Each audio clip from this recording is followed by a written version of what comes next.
Boa tarde, meus amigos, sejam bem-vindos a mais um bate-papo aqui no canal O Historiador. Sou Carlito Neto, professor de História e cientista político. Esse canal estava já há um tempão sem fazer lives e hoje a gente retoma as lives nesse canal com um convidado muito ilustre, o deputado federal Ivan Valente, do PSOL de São Paulo, que inclusive é responsável pela denúncia feita contra o deputado Ricardo Barros ao Conselho de Ética e todos esses conchavos e informações que envolvem a Precisa, envolvem o governo federal e envolvem supostos corruptos, utilizando o jargão jurídico aqui, de outros períodos. Deputado, seja bem-vindo, um prazer falar contigo aqui hoje.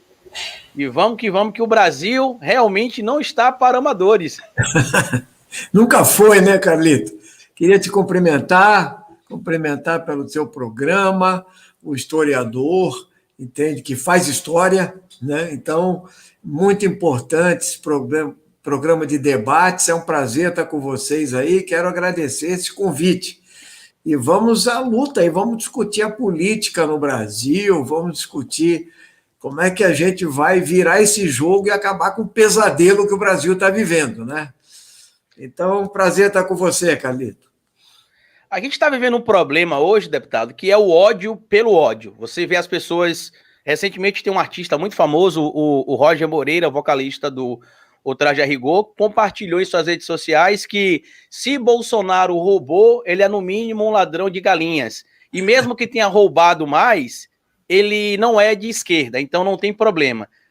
Essa chegada do Bolsonaro ao poder meio que colocou escancarado para a população brasileira, em especial a elite, que eles nunca tiveram problema com corrupção, eles sempre tiveram problema, talvez, com a ascensão social do pobre, talvez com a maneira como as políticas sociais eram colocadas ou são colocadas em gestões de esquerda? Ô, Carlito, se você pegar um pouco da história recente do Brasil, toda vez que a direita se vê apertada, ela apela para a questão da corrupção. Então, se você pegar a destituição do Getúlio Vargas, eles pegaram o problema da corrupção. Pegou o golpe de 64, era subversão mais corrupção.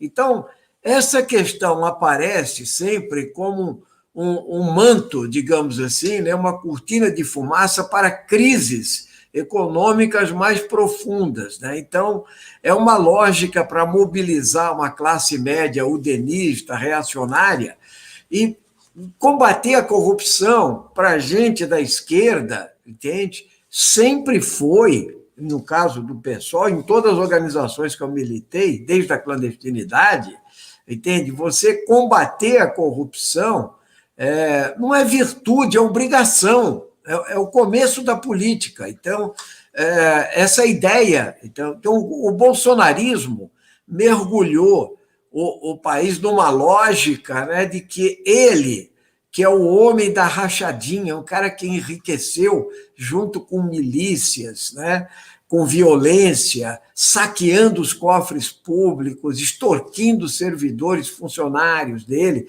e passou isso para a família dele, criou uma verdadeira máfia, né, porque é política de sangue mesmo, é Mário Puzo na veia, entende? E a partir daí, entende? Ele foi sempre do PP, veja, do partido do Maluf, né? E ele sempre se deu bem. Passou pelo PFL também, pelo PTB. Ele passou por vários, entendeu? Mas onde ele ficou mais foi o PP, entende? Que no caso da Lava Jato, tinha 33 dos 40 deputados enrolados, só para você ter uma ideia. Entende? E ele conviveu perfeitamente. Então, ele é um cara do Centrão, ele é um cara da corrupção. Aliás, o general Heleno, que é um general da extrema-direita, gritou lá, se gritar, pega a Central, não sobra um, meu irmão. E agora estão lá, abraçados com o Centrão, no colo do Centrão. Então, o que aconteceu nesse período, Carlito, é que a partir de... Nós sofremos uma derrota política no Brasil, nós sofremos um retrocesso civilizatório, né? E isso em cima de algo bastante superficial, entende? É uma lógica que foi retroalimentada pelo PSDB, que queria o poder a todo custo, né? Então, acusando as eleições de ter sido fraudadas em 2014, e estimulando o golpe institucional de 2016, entende? Para ressurgir no bolsonarismo, quando depois o Aécio Neves estava atolado até o pescoço e todos os tucanos também. Então, nós combatemos a corrupção, mas o problema é ter um programa estrutural. E agora o Bolsonaro está aí, né? Nós temos uma combinação tóxica que é genocídio mais corrupção disseminada, particularmente no Ministério da Saúde, no meio de uma pandemia. É estrambólico isso, entende? Você ainda. E ele sai do hospital ontem dizendo que em 2 anos e meio não foi constatado nenhum caso de corrupção no governo dele. Ora, passando a borracha. Eu queria saber qual o mecanismo ele usou para medir isso. Qual é o instrumento métrico de medida que ele usa para a corrupção. E ele falou que o Pazuello entrou na sala só para cumprimentar, como um cidadão bem educado, para conversar com os lobistas. Então, a lógica dessa questão é a lógica do reacionarismo. Então, eles não querem mudança social. Quando eles não querem mudança social, eles apelam para essa questão. Mas, como eu te falei, combater a corrupção é apenas a obrigação, entende? Ela não é a virtude. O que precisa é de um programa de transformação social com participação popular no nosso país. Está aí o Ricardo Barros, que você tinha levantado, né?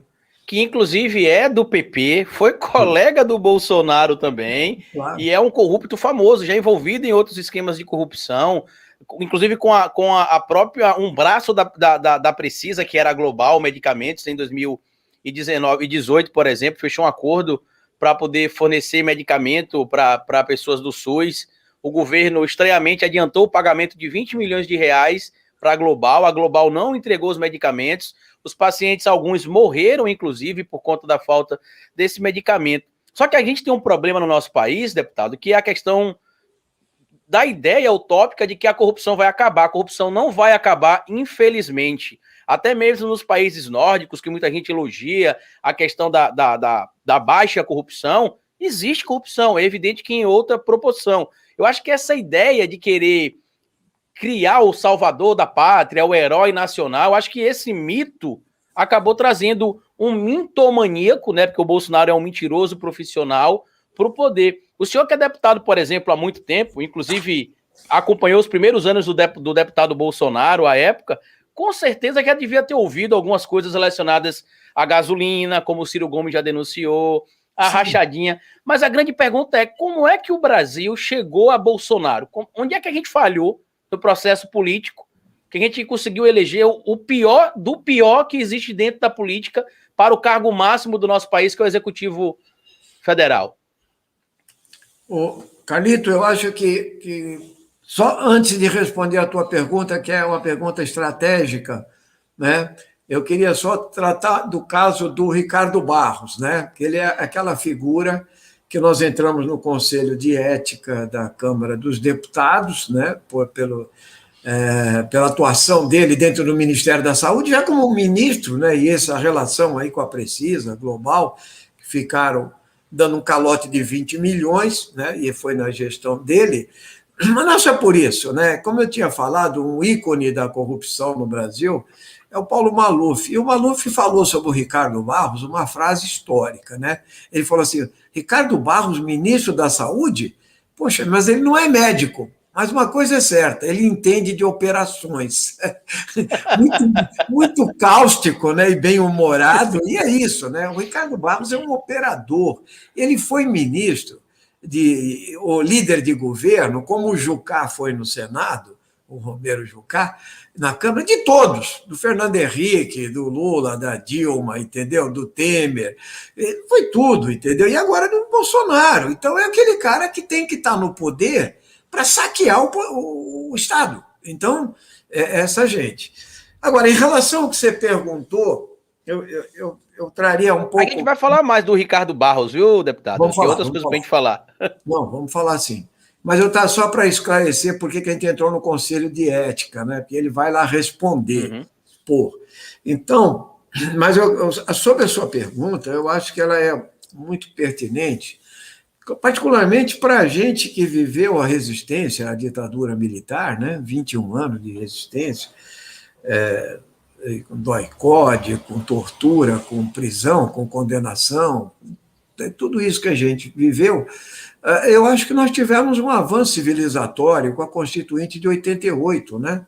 E depois avanços mesmo, com a quase vitória do Lula em 89, que seria uma ruptura histórica no nosso país, né?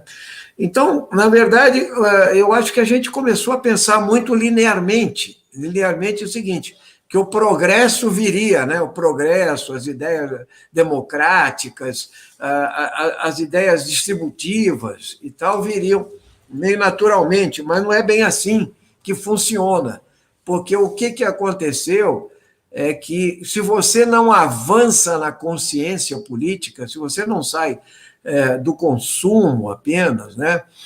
Se você não introduz o elemento consciente do ator da história, né? E de um programa de transformações que vá combatendo os grandes privilégios, aí eu estou falando da grande propriedade, estou falando do capital financeiro, estou falando desse modelo econômico que é você voltar à Companhia das Índias, ou seja, agroexportador, um país agroexportador que praticamente passou de um tempo para cá a destruir a sua própria industrialização. Tudo isso aliado à ideia de que era preciso mudar a política também. Então, você não pode ficar fazendo alianças espúrias, entende? Uma governabilidade conservadora a vida toda, um presidencialismo de coalizão. Porque enquanto teve a bonança, né? Ou seja, o Brasil cresceu muito na era Lula e teve ganhos importantes, nós não podemos negar, sobre a questão do salário mínimo, por exemplo, que as pessoas desprezam, mas hoje, Carlito, se você não tivesse feito aquela política de salário mínimo, o salário mínimo seria R$ 640, mais ou menos, entende? Ou seja, metade do que eles aprovaram na LDO, 1147, nessa semana, ou Bolsa Família, ou mesmo valores democráticos em relação ao combate ao racismo, à homofobia, ao machismo e etc. Tudo isso foi feito. Quando chegou a época, o impacto de 2008, ou seja, que chegou em ondas atrasadas em 2013, 2014, né?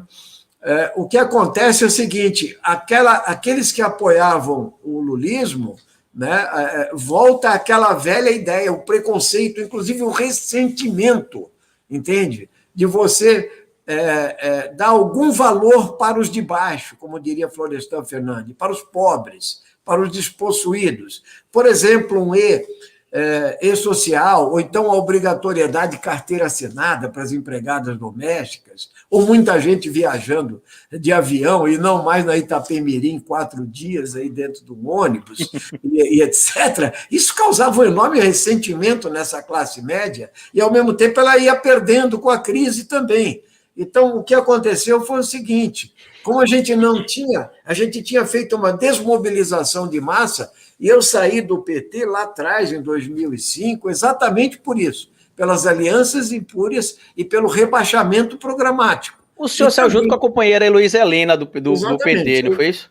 Foi logo em seguida, né? Porque nós carregamos vários outros deputados para fora do PT. Íamos carregar muito mais, mas o PT ele tem um efeito centrífugo, porque ele é um grande partido. Né? Ele é um partido que cria uma amálgama, uma atração muito grande. Então, nós saímos com 7 deputados, né, depois. Mas isso o que aconteceu é que, durante todo esse período, o que aconteceu na crise de 2014 é que a direita se levantou, né, e aquelas manifestações de 2013 já eram um sintoma, que começou com uma grande afluência da esquerda e foi depois bastante influenciada pela extrema-direita, que botou a cara para fora com seus preconceitos e que foram ajudadas pela lógica do PSDB de quanto pior, melhor, que eu quero o poder a todo custo.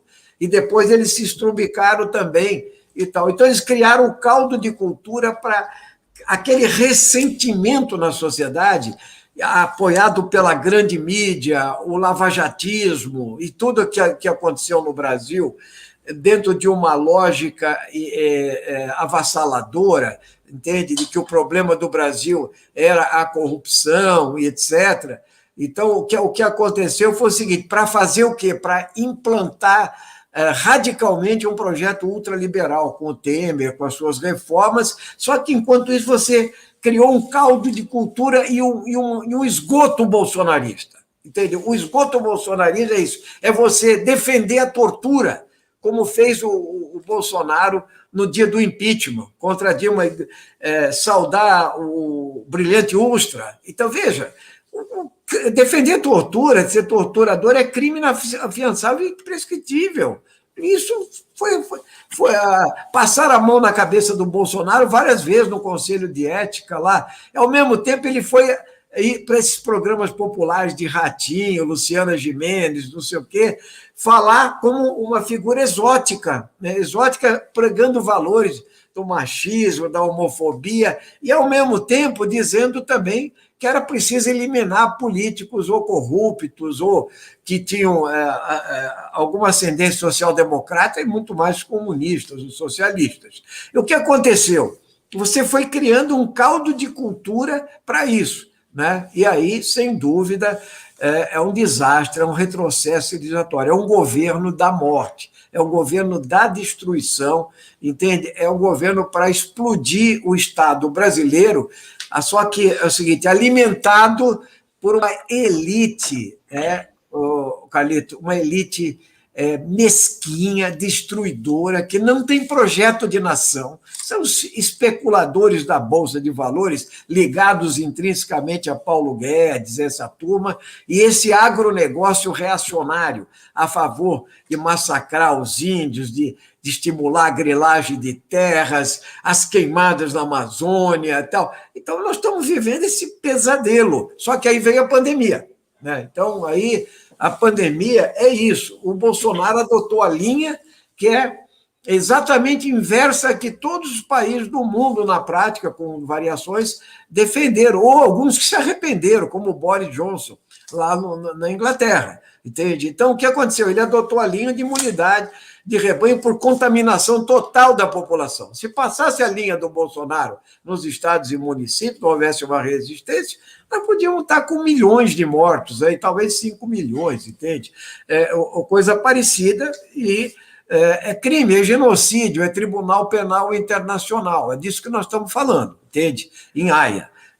Mas, ao mesmo tempo, ele ganhou um conjunto de seguidores, ele tem uma direita exposta por domínio nas redes sociais, através das fake news. Então, aí é um mérito dele. Eles trouxeram o Steve Bannon dos Estados Unidos, trumpismo na veia, e ganharam da esquerda, entende, nas redes sociais, para plantar mentiras através de grupos de WhatsApp, impulsionamentos em massa, isso tudo que nós estamos assistindo agora, que o Supremo Tribunal Federal, de alguma forma, está dando alguma baliza, ou está tentando cercar. Então, você fala, como é que nós chegamos aí? Chegamos através de um processo de derrota política, e agora nós temos que construir a vitória. Construir a vitória. Agora nós temos 2 anos e meio de bolsonarismo, nós já sabemos o que é de destruição, de morte, entendeu? E de detonação do Estado brasileiro. Nós precisamos fazer o possível para ter sabedoria política para causar uma derrota estrondosa a esse tipo de política. Agora, eles já deixaram o rastro, Carlito, entende? Eles têm 15%, 20% aí de pessoas de extrema-direita. Eles criaram uma extrema-direita que não tinha visibilidade no nosso país, e isso é lógico que é ruim para o Brasil, mas nós temos que derrotá-los. Falei demais porque você fez... Não, pode ficar à vontade.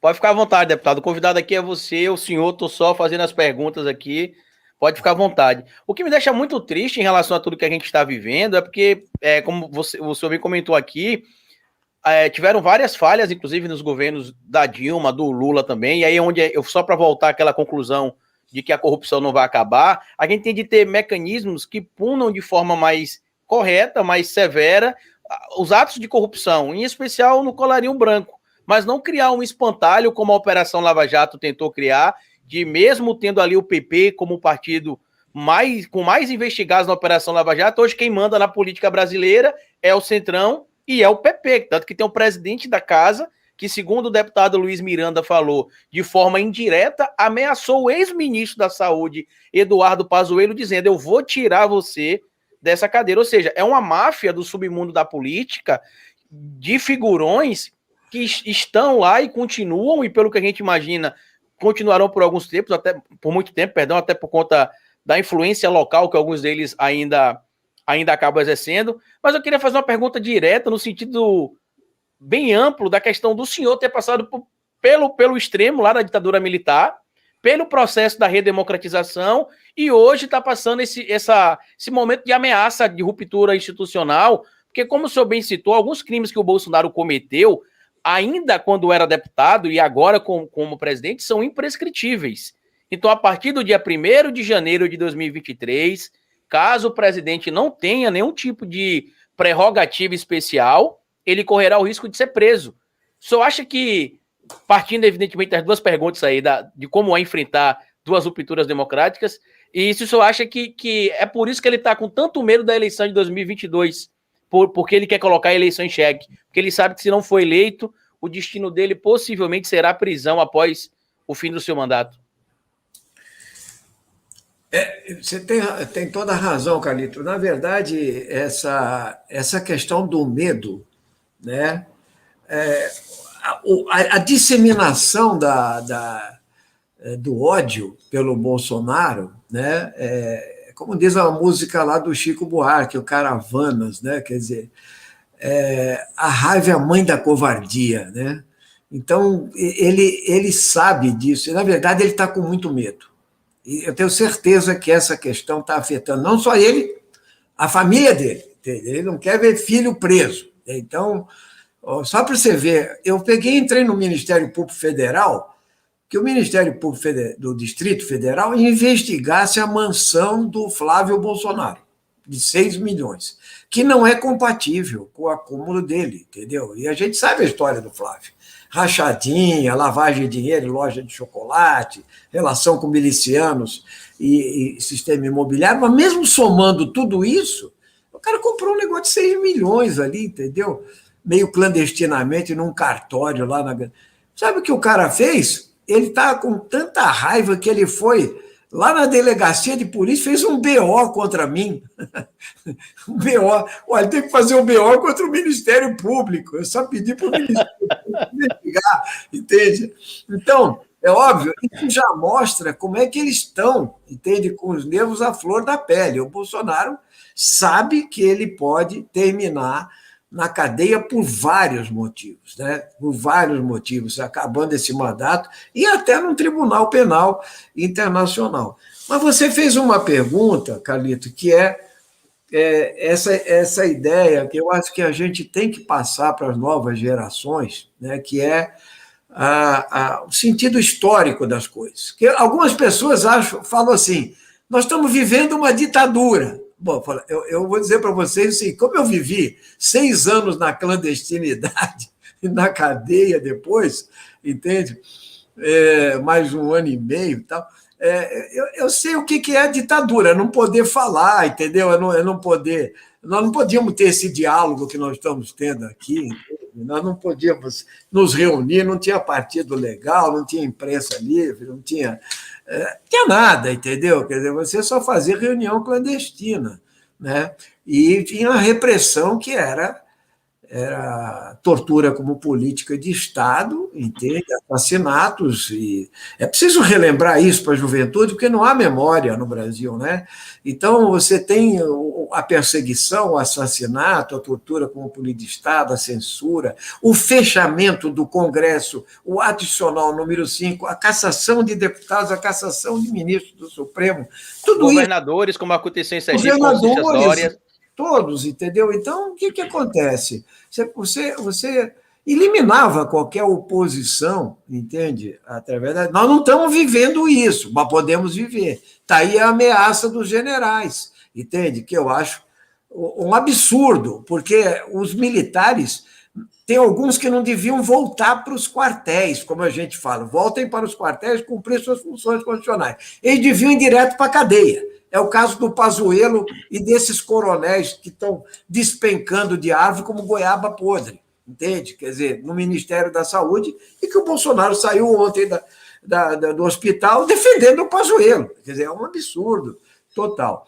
Mas, quer dizer, a gente viveu isso tudo, nós vivemos a ascensão democrática do começo da década de 80, a fundação do PT, da Central Única dos Trabalhadores, a campanha das diretas, posteriormente as eleições, a Constituinte de 88, um marco histórico, e a eleição de 89. Foi uma década fabulosa em termos de ascensão histórica e tal, né? Então, nós nos acostumamos a achar que a democracia ela está consolidada, as instituições estão consolidadas. No nosso país, nós estamos há 3 décadas aí tendo eleições com renovação no poder, inclusive.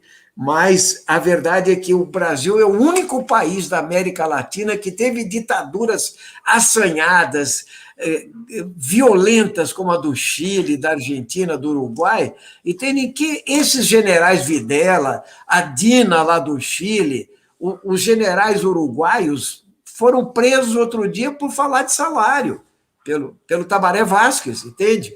Então, todos, o Videla acabou na cadeia, prisão perpétua, está todos eles lá, o Emílio Maceira, toda essa bandidagem que assassinou 30 mil pessoas, entende? E milhares de torturados, foram parar cá. Aqui não.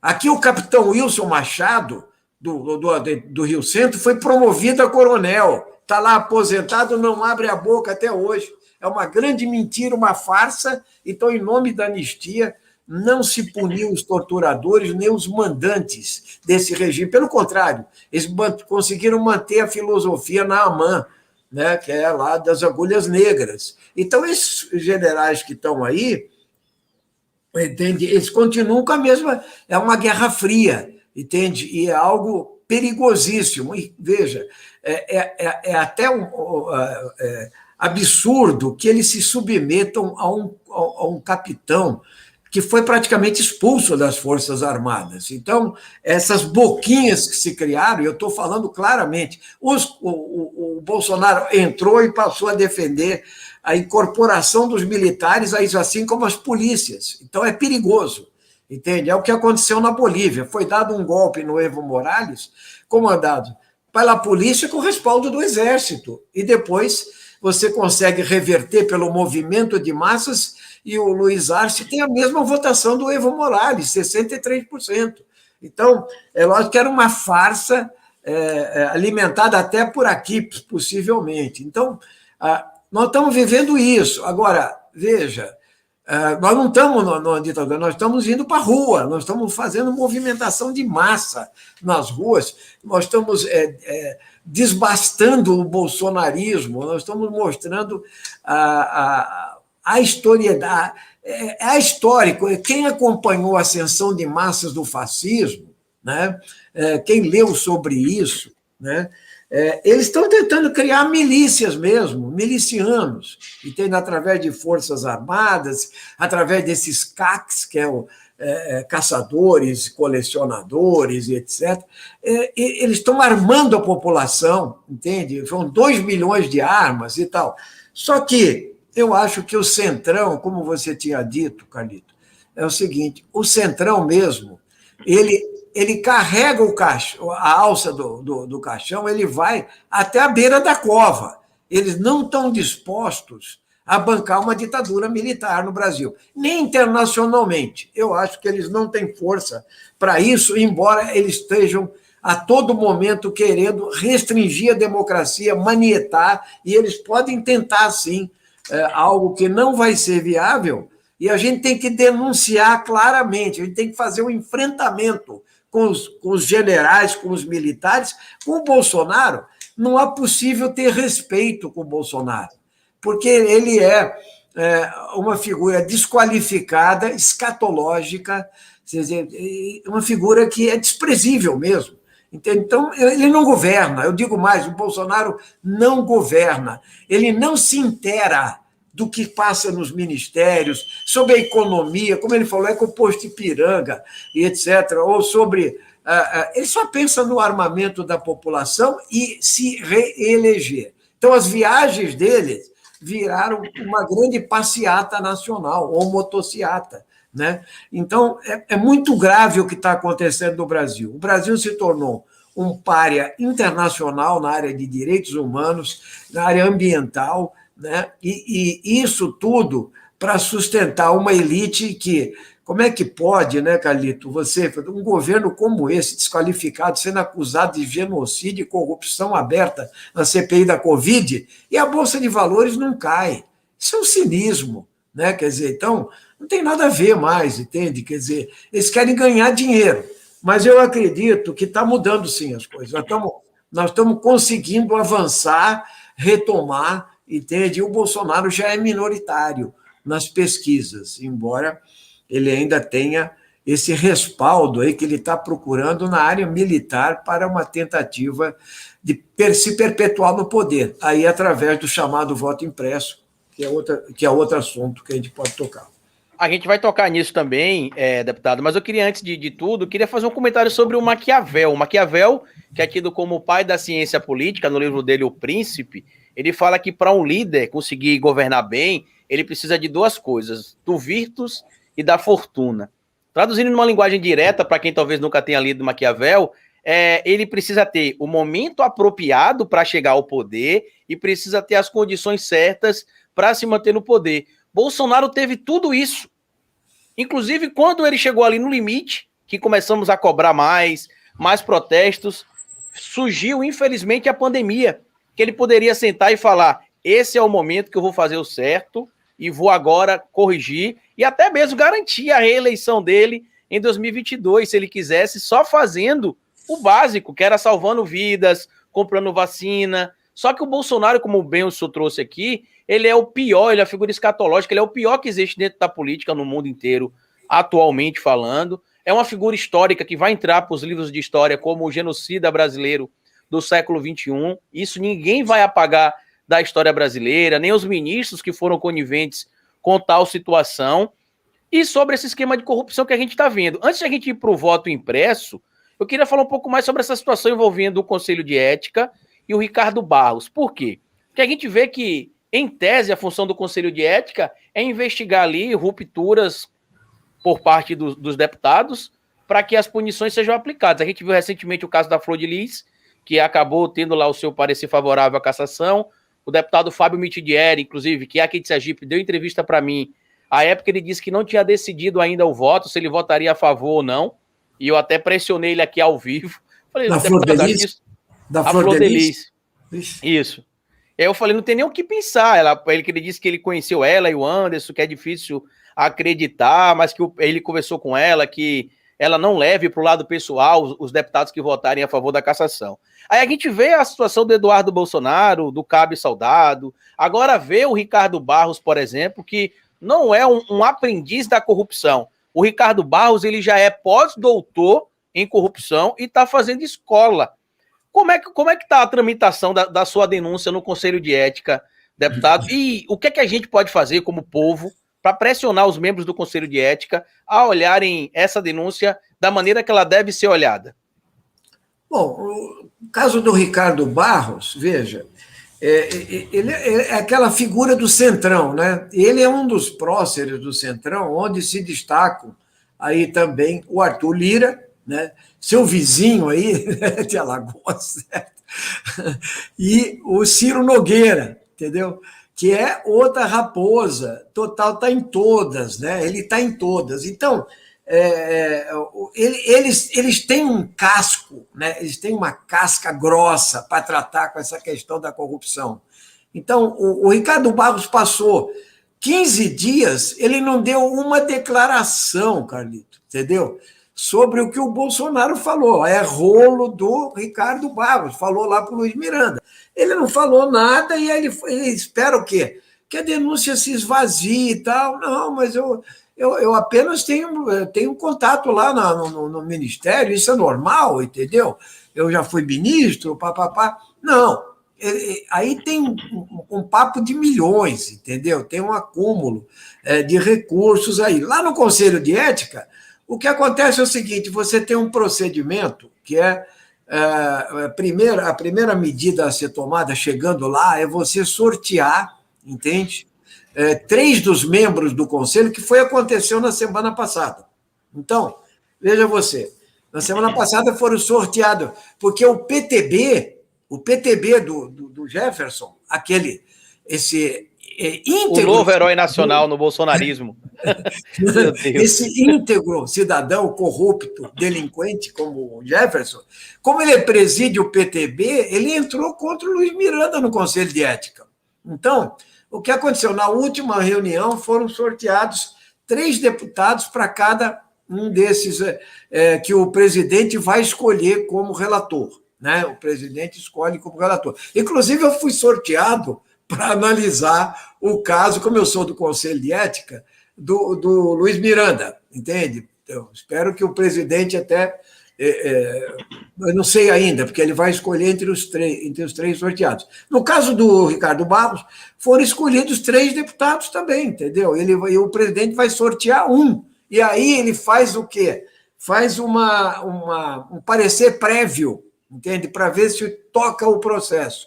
Vamos ali analisar a força do Centrão, entende? Porque nós vamos para cima. Então, se o cara quiser engavetar logo de cara, porque se ele engaveta logo de cara e ganha, já mostra a força do Centrão nessa questão. Né? Se o processo toca, então aí você vai ouvir testemunhas, entende, Carlito? Você vai chamar pessoa da acusação, pessoa da defesa, e etc., e vai ter um debate aí maior dentro do Conselho de Ética. Né? Então, nós estamos nesse pé ainda, isso pode demorar um pouco. Né? E o Ricardo Barros, ele queria depor a todo custo lá na CPI. Ele ficou doidinho com a CPI, que a CPI não chamou ele logo. Mas o pessoal não ouviu ainda. Baixou o Silas Malafaia nele também, né? Exatamente. Ele falou assim, o Maximiano, que é o dono da Precisa, ainda não foi ouvido. Então a CPI quer ouvir primeiro o Maximiano, para depois falar com ele. Quer apertar o cara. Já foi aquela moça lá, aquela Emanuela, que é diretora, depois, né? E foi bem complicadinho o depoimento dela. Então é óbvio que o caso do Ricardo Barros, veja, ele tentou, ele foi na casa, ele contratou um lobista, entende? Ele chamou o Luiz Miranda numa mansão lá em Brasília. Aliás, diga-se de passagem que a moção tem aqueles detetores de metais para entrar. Não é mole, entende? Ali nós ele já está acostumado, então, com conversas diferentes, né? No mínimo. Não tem amador ali, não, entende? Aí o sujeito fez e tentou subornar o Luiz Miranda, falou, você também vai ter uma parte aí e tal. Só que o Ricardo Barros não aparece, aí ele aparece depois da mansão, ele foi na mansão. Ele está tentando amaciar o Luiz Miranda. Ele em nenhum momento atacou o Luiz Miranda, entende? Ele não atacou o Luiz Miranda. E o Bolsonaro não sabe o que faz, porque tem a fita, eu acho que está gravada a questão. Então, o que acontece? O deputado Paulo Pimenta disse que tem 50 minutos, né, de conversas gravadas. É o que está rolando aí, que vários parlamentares chegaram a ouvir, e etc., num apartamento. Agora, sabe o que poderia acontecer, deputado? Na internet vaza tanta coisa, às vezes, poderia vazar esse áudio na internet sem o Luiz Miranda querer, sem o irmão dele querer, poderia simplesmente vazar. Às vezes não vazam as coisas na internet, poderia ser assim. Como vazou o vídeo do Pazuello, né? Que ele está falando que foi uma traição, certo? Sim. Não sei quem vazou, entende? Mas no caso, eu acho que o Luiz Miranda, como ele e o irmão estão enganchados nesse processo, eles vão fazer isso, me parece, no momento que eles estiverem sendo mais atacados, entende? Eu acho que é como se fosse uma defesa deles, né? Pelo que eu vi no Roda Viva, no programa Roda Viva, não sei se você pôde acompanhar, entende? Ele ficou 2 horas enrolando os jornalistas lá. Eu achei que ele tentou até fazer ali um aceno para o Bolsonaro. Eu gravei vídeo sobre isso, inclusive. Até o momento ele não atacou o Bolsonaro diretamente, entendeu? É claro que ele causou um problema grave para o Bolsonaro, mas ele não atacou o Bolsonaro porque ele é um bolsonarista também. Então ele não é um cara da esquerda, entendeu? Que está fazendo. Agora, ele já percebeu o seguinte: quando você briga com o Bolsonaro, a sua situação é o seguinte: é guerra. Veja o que o Bolsonaro fez, depois podemos falar sobre isso também, Calito, com a votação da LDO, da Lei de Diretrizes Orçamentárias e o tal fundão eleitoral. Não, essa é piada pronta. Ele saiu do hospital ontem martelando o nome do Marcelo Ramos, que estava dirigindo a sessão, e que é um cara do PL, só que é um sujeito mais esperto, que vem de uma tradição de esquerda e tal. E aí, o que acontece? Ele foi para cima, falou, esse aí foi o culpado, entende? Então, eles sabem que se o Bolsonaro aponta o dedo, você vai voltar toda a milícia digital contra você, entende? A milícia digital é para destruir e tal. Então, isso tudo mostra o seguinte, nós estamos vivendo um momento da mentira, da destruição, do impulsionamento em massa, aquele que o Steve Bannon trouxe para o país, o trumpismo trouxe para o país, e preparando também uma invasão de Capitólio. É isso que eles estão fazendo aqui. Então, se eles pegam uma figura desprevenida, eles vão para destruir. Como é o caso da Joyce Hasselman, por exemplo, que passou a divergir, levou pancada, e a pancada é de baixo nível mesmo, entende? Agora, como diz aqui um espectador, essa fita tem que estar bem guardada, eu concordo com o nosso... Só não pode estar tão bem guardada quanto a do Bebiano, que até hoje a gente não sabe onde é que está, né? Exatamente, e pode ter morrido com a fita e ido junto. Então, eu concordo contigo, em algum momento essa fita tem que aparecer, entende? Porque ela é uma prova viva, né? É diferente de falar. Agora, o caso é engraçado porque o Bolsonaro não protegeu ainda totalmente o Ricardo Barros. Ele falou que está pensando ainda o que vai fazer com o Ricardo Barros. Veja, ele não é fiel, não, entende? Ele falou, o que está na reta é o meu, entende? Então, se o Ricardo Barros for desinteressante da continuidade de quebrar o Centrão, porque tem o problema do Centrão. Hoje ele está na mão e no colo do Centrão. Assim como na votação da LDO aí, ele ameaçou vetar o fundo eleitoral, mas isso é um dissabor para o Centrão, entende? Ele vai ter que bancar, entende? Assim como o Ricardo Barros sair, é possível que ele saia, entende? Mas tem o desgaste com o Centrão, entende? E com o Lira, com o Lira não sei tanto, mas com os outros do conjunto, sim, porque se ele pode mandar um embora, ele pode mandar outros também, né? Então é isso.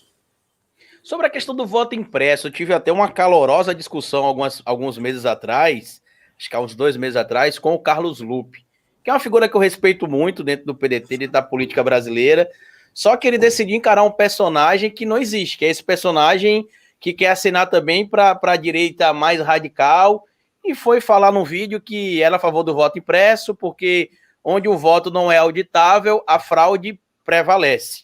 E o Lupe sabe que isso não é verdadeiro, eu até fiz uma live com ele, no dia estava um técnico em TI com a gente lá, inclusive, a gente pediu para ele trazer as informações, ele citou um caso que aconteceu na década de 80 com Brizola, a gente entende, mas a grande pergunta é a seguinte, o senhor evidentemente lembra o processo de transição, eu era um pouco mais jovem, mas eu lembro que quando se tinha denúncias de fraude, era quando o voto era assinado ali nas cédulas, que misteriosamente sacos e sacos de cédulas desapareciam e apareciam em algum rio, em algum lixeiro. E esse ano, por exemplo, assim como no ano passado, os 2 grandes derrotados nas eleições nas Américas, o Trump nos Estados Unidos e a Keiko Fujimori no Peru, alegaram que foi fraude. E detalhe, lá os votos são impressos. Então, se o problema é o voto ser impresso, por que onde tem voto impresso o derrotado sempre alega que tem fraude? Bom, essa questão, Carlito, é o seguinte, o Brasil é o único país em que o vencedor fala que tem fraude, entendeu? O resto é todo choro de perdedor, entende? Teve isso nos Estados Unidos, no México, entendeu? No Peru, e assim por diante. Então, a verdade é a seguinte, né? Você falou do PDT aí, felizmente, não sei se você já está informado, eles mudaram de posição, eles votaram contra lá na comissão. Eles mudaram de posição, eles viram que era um Eu acho que o Lupe desastre. percebeu na live no dia que estava eu e o técnico de TI que não tinha base legal. A gente falou, apresenta uma prova. Ah, não tem prova. Não tem prova. Então, é o seguinte, os deputados do PDT, e talvez o próprio presidente, eles ainda trazem uma memória que está superada, entendeu? Que é o escândalo da Proconsult, lá no Rio, que todo mundo sabe que tentaram roubar do Brizola. Só que o voto lá era o voto impresso ainda. Era o voto impresso, não, o voto de cédula. De cédula. O roubo era na transmissão, entende? O roubo que estava tentando se fazer era na transmissão de dados, tá certo? E o Brizola chiou mesmo, e com razão. Mas o problema não era esse, entendeu? É que eles recuaram, inclusive, não teve, entende? E de lá para cá mudou muita coisa. Essa ideia que a urna não é auditável, eletrônica, o sistema brasileiro não tem uma denúncia decente. Não tem, não existe, entendeu? E foi auditado em 2015 pelo PSDB, porque eles alegaram que venceram a eleição e não teve fraude. Não, e agora teve o Aloysio Nunes e o próprio OF tiveram que reconhecer que não teve fraude nenhuma, e eles sabem disso. Eles fizeram a agitação, eles contribuíram para o impeachment, entende? Aquilo foi o pior erro que o PSDB fez, porque eles se melaram na corrupção de um lado e de outro lado eles causaram para dar razão ao Bolsonaro. Então, agora, nesse caso do voto impresso, você estava comentando, se você assistisse às sessões eu sou da comissão especial, eu tive um diálogo com o ex-ministro Jobim lá, né? E ele defendendo, né, que é o voto eletrônico, como os ministros do TSE estão defendendo. E ele foi presidente do TSE também. É uma coisa absurda o que eles estão querendo, Calito. Não tem sentido você acoplar um outro software que também pode ser mexido. O software é mentira. Se você falar para a população, mas o hacker pode entrar. Espera aí, mas o hacker ele é desligada da internet, a urna. E são 30 barreiras de segurança. Ela tem barreira de segurança, ela é zerada, tem 9 tipos de barreiras de segurança. E a cada eleição nova, deputado, isso é bom a gente falar desse ponto especificamente, porque eu estudei muito sobre isso. Cada eleição nova é um software novo, não é o mesmo software da eleição anterior. São 30 barreiras de proteção. Sim. 6 meses antes da eleição, o TSE faz um evento público que pode ir representantes dos partidos políticos, representantes da sociedade civil organizada e técnicos que tentam burlar a urna. E até hoje o que conseguiram fazer foi mudar a ordem do BU, que é o boletim da urna eletrônica. Por exemplo, ao invés de sair a ordem lá, o primeiro colocado com 100 votos e o segundo com 50, eles conseguiram mudar a ordem, mas não conseguiram mudar o número de votos. Ou seja, então não tem como criar essa fraude efetivamente. E o PDT, que quando bateu muito nessa questão da Proconsult, eles disseram que o Brizola questionava isso na década de 90, mas o Brizola, se estivesse vivo hoje, ele teria com certeza mudado de opinião, sim, tanto porque está assim, comprovada a eficácia. Tanto que eles mudaram lá na comissão, né, Carlito? Eles mudaram porque eles perceberam que eles estavam fazendo o jogo do bolsonarismo, entendeu? E da alimentação do álibi de golpe. Então, eles já acabaram mudando de posição, o deputado Pompeu, o deputado Paulo Ramos, que estavam lá, e a direção do PDT também. Eu acho que foi correto eles terem mudado de posição, mas eu só queria, para o nosso internauta entender, veja, olha o que eles estavam propondo. É uma urna acoplada atrás e que o sujeito vota e depois ele vai lá olhar atrás se o que ele digitou aparece atrás 5 vezes, com cores diferentes, entende? O papelzinho cai na urna. E quando acaba a eleição, numa sala de aulazinha lá de 5 por 4, sei lá, 20 metros quadrados, você vai ter 100 pessoas abrindo a urna eletrônica, esticando o pescoço para lá e para cá, e com o fiscal podendo comer uma cédula, entendeu? É um absurdo. E o transporte feito por força de segurança. Então, não tem sentido, não tem denúncia. Quando você digita, não já aparece a fotografia lá, você já não está vendo o nome e o número que está lá. Não tem, não é isso aí.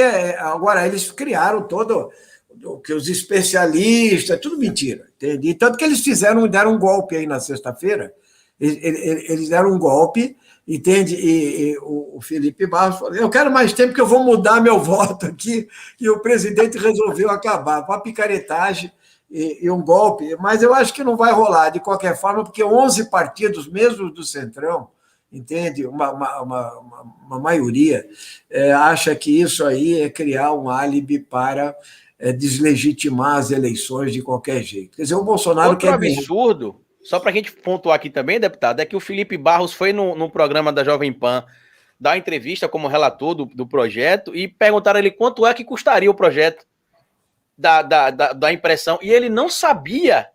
Não. Gira em torno de 2 bilhões de reais, o que alguns especialistas calculam, e ele não sabia disso. Ou seja, o relator do projeto tá igual os bolsonaristas que estão votando sem ver o que votou. E depois isso. Foi. Isso aí é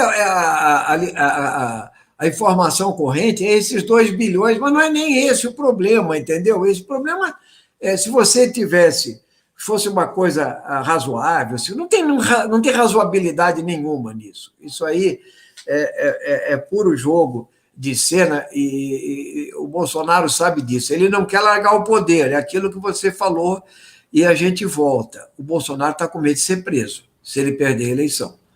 Porque ele praticou tanto crime de responsabilidade que o Arthur Lira não quer puxar lá o processo de impeachment, que em vários pontos ele será processado, né? E até lá eles podem cometer outras diatribes, e não é só ele, não, entende? Eu acho que eles cometeram erros crassos, veja. Agora, aparece a nota do o Pazuello reunido com os lobistas lá, fazendo um acordo para 30 milhões de doses da Coronavac, que ele rejeitou. Quer dizer, ele não, quem rejeitou foi o Bolsonaro, ele mesmo tinha aceito 46 milhões de doses por $10, agora por $28. Aí eu quero saber se o Exército vai fazer, o Comando Militar, Aeronáutico, o Exército vai fazer outra notinha defendendo o Bolsonaro e o Pazuello, entende? Porque eles vão ficar fazendo de notinha em notinha a desmoralização das Forças Armadas. O que está acontecendo é uma desmoralização. Inclusive, quero te falar aqui, por 2 vezes entrei no Superior Tribunal Militar contra o ministro da Aeronáutica.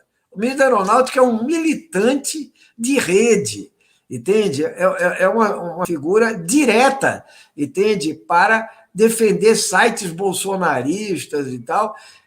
E o próprio presidente do STM deu uma entrevista absurda, como alguém da Justiça Militar, entende? Opinando sobre as Forças Armadas como poder moderador. Não existe isso na Constituição, gente.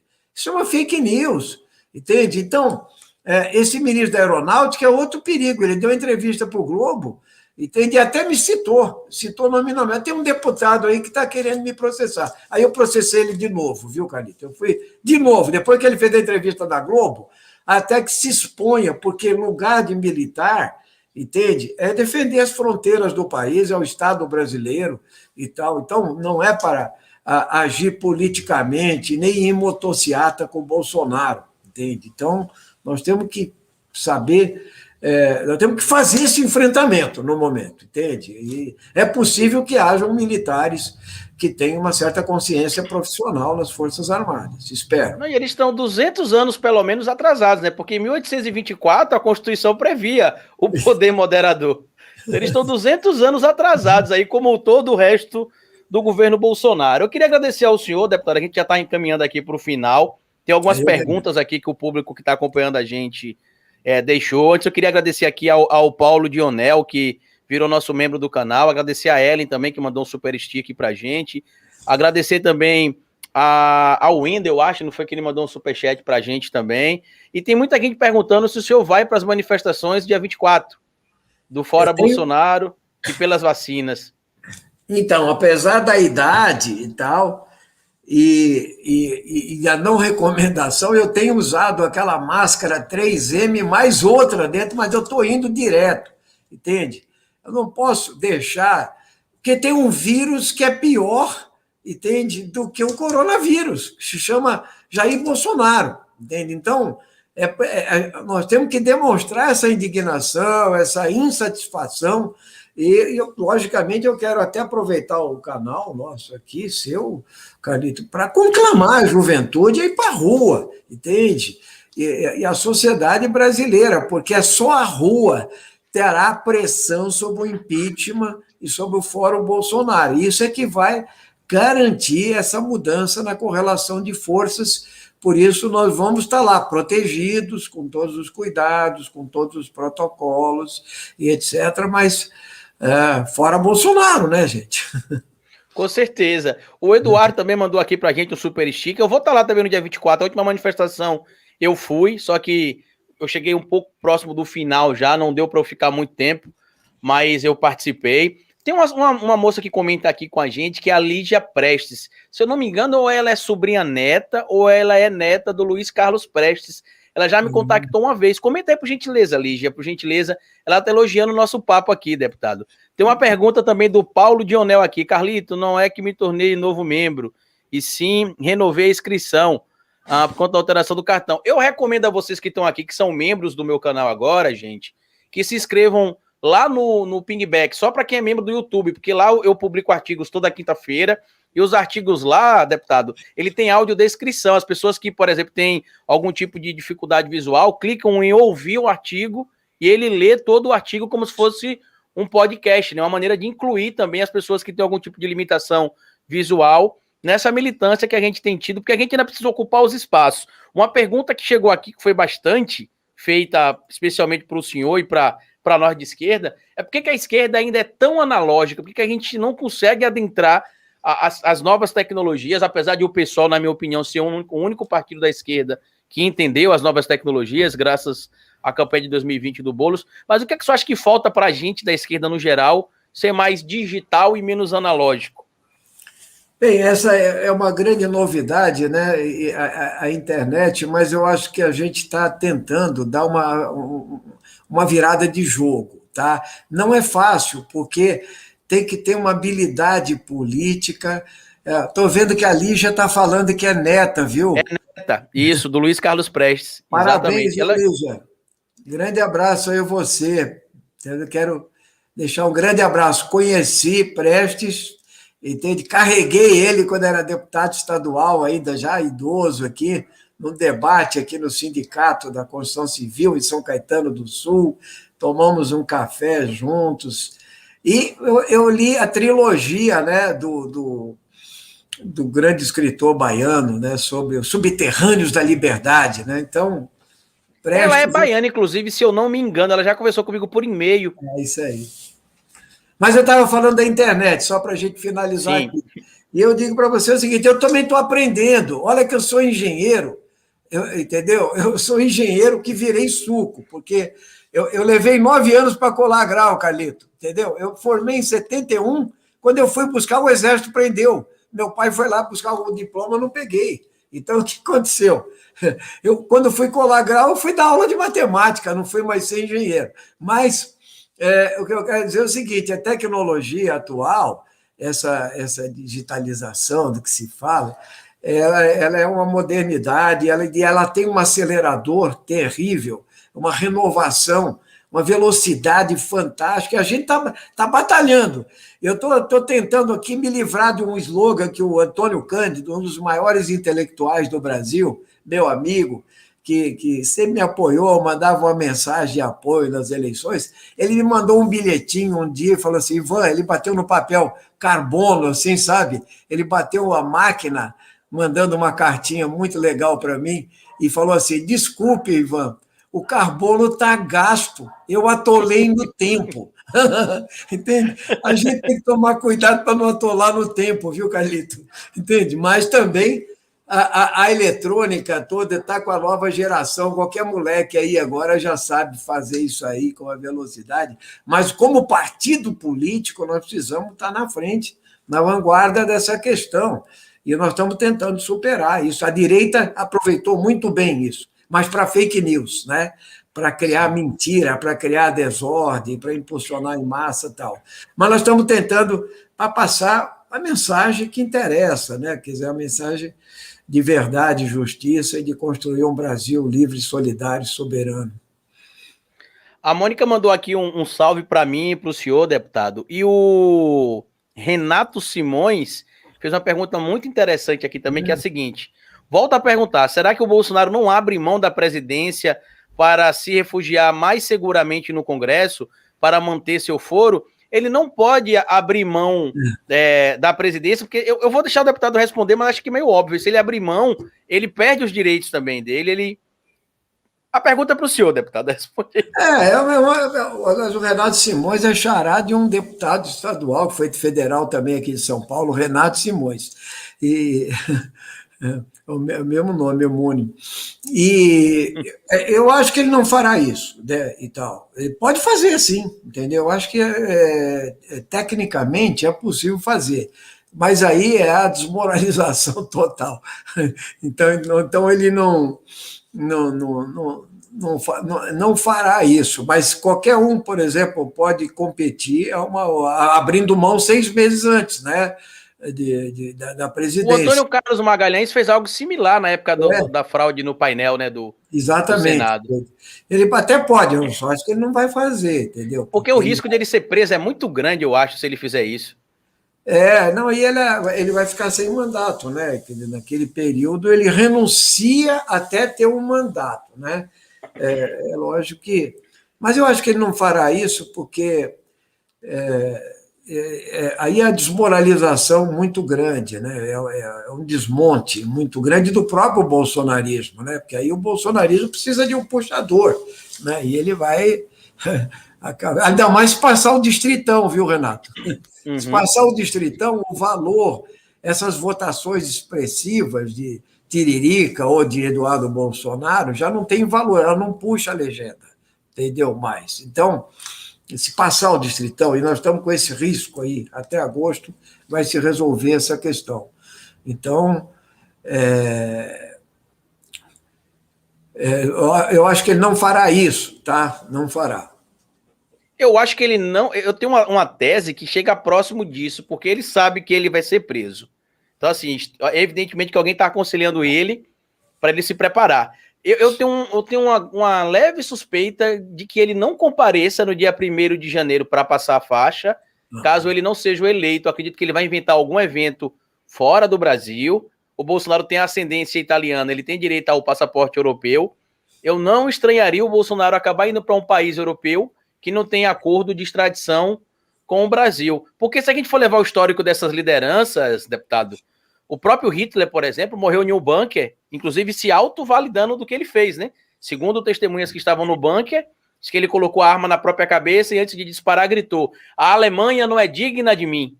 Então eu não duvidaria uma atitude similar do Bolsonaro. Não de acabar tirando a vida, né? Porque aí seria pedir demais, mas de ele acabar indo para fora do Brasil, alegando que o povo brasileiro não é digno para um presidente como ele, né? Uma coisa é certa, ele não vai... Se ele perder, se não tiver golpe, né, que eu acho, essa hipótese também, ela não pode ser totalmente descartada, mas não é a mais provável, ele vai fazer que nem o Trump, ele vai sair pela porta lateral, ou que nem o Figueiredo, que não entregou a presidência lá. Agora, sobre essa questão da prisão dele ou não, isso não se dá de imediato, né? Então, tem todo um jogo aí para ser feito, entendeu? Tem toda uma manipulação das Forças Armadas, uma contemporização, precisa ser visto, né? Vamos ver também o que ele vai fazer daqui até o final do mandato, porque ele foge para frente, né? Então, ele cada vez pratica mais atrocidades contra o povo brasileiro. Eu espero que ele tenha uma derrota acachapante ou a gente consiga fazer o impeachment antes disso. Vamos lá. Impeachment aí, já fora Bolsonaro. É isso aí. Queria agradecer ao senhor pelo papo. Queria pedir ao pessoal que está acompanhando a gente que seguisse o deputado nas redes sociais, que acompanhasse o trabalho, em especial esse trabalho que envolve aí a denúncia no Conselho de Ética. E vamos pensar no que é que, caso o senhor seja sorteado para o Luiz Miranda, eu vou imaginar o seu relatório. O deputado foi denunciado porque denunciou esquema de corrupção. Esse foi o crime que ele cometeu. Se eu for relator, eu não posso comentar antes o meu voto, Eu vou deixar os telespectadores, os internautas com a sua análise, o Carlito. Mas pode deixar que eu faça uma prévia, deputado. Vamos aguardar o sorteio, que eu faço uma prévia aqui. Enfim, eu queria agradecer ao senhor, eu queria pedir que o senhor deixasse a mensagem para o nosso público, para a gente finalizar a nossa live de hoje. Não, primeiro eu queria fazer um agradecimento especial a você, ao seu programa, esse possível diálogo desse tempo todo falando de política, né? É algo que a gente precisa socializar, a gente precisa ter mais esse tipo de discussão e tal, e, para mim, foi uma satisfação estar com você. Agora, eu queria deixar uma mensagem a todos os internautas, né? É uma mensagem de otimismo. Eu acho assim, não há mal que sempre dure. E aí eu falo com a minha experiência pessoal, né, quem resistiu à ditadura 21 anos, e eu digo que nós temos que superar esse pesadelo que nós estamos vivendo, esse retrocesso civilizacional, né, e para avançar para uma sociedade mais justa, solidária e socialista, que eu continuo sendo socialista, entende? E quero dizer que esses valores da igualdade, da fraternidade, da solidariedade e tal, e não esse apego à propriedade e apego ao lucro e tal, que não são valores da humanidade. Então, nós temos que construir um outro patamar de humanidade, né? Onde o homem não seja o lobo do próprio homem, para recordar um grande revolucionário marxista, ele mesmo. Obrigado, viu, Carlito? Obrigado, deputado. Um grande abraço, obrigado. Até o nosso próximo papo, se Deus quiser. E o companheiro Guilherme Boulos esteve aqui em Aracaju ontem para inaugurar a cozinha comunitária solidária do MTST em São Cristóvão. Eu não sabia se ele estava aqui, eu até mandei uma mensagem para ele se ele ainda ia ficar aqui até a noite. Se ele ficar à noite, eu vou trazer ele aqui para o nosso estúdio para a gente bater um papo com ele. Eu fui um dos primeiros entusiastas da campanha do Boulos e a gente viu que a PTC em São Paulo bateu na trave.